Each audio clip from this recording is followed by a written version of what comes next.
तर हे मी आयुष्यात पहिल्यांदा अनारसे केले आहे. ॲक्च्युली मामींना, माझ्या मम्मीला खूप छान बनवता येते आणि यावेळेस महालक्ष्मीच्या वेळेस मी बनवताना बघितलं होतं, तर माझी पण खूप इच्छा झाली आणि त्यांनी पण म्हटलं होतं, की "हो, बनवता येईल, सोपे आहे. फक्त साखरेचं प्रमाण आणि तेवढं करेक्ट घेतलं पाहिजे."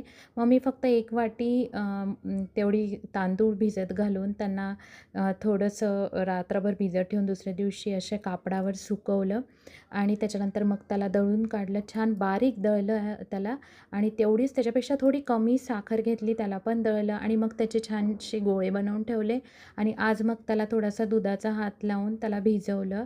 असा म्हणजे त्याचा असा हे बनवला, डोव बनवला आणि आता त्याचे असे अनारसे काढले आहे. तर मला याची खुशी आहे, की ते असे फैलले नाही तेलात टाकल्यानंतर. त्याचे ॲटलीस्ट अनारसे बनले. आता फर्स्ट टाईम बनवल्यामुळे ते छान असे दिसत नाही आहे गोल-गोल, पण ते बनले आहेत याची मला खुशी आहे. बघा, हा लक्ष्मीचा अनारसा हा खूप छान बनलेला आहे. तर हा मी लक्ष्मीला देणार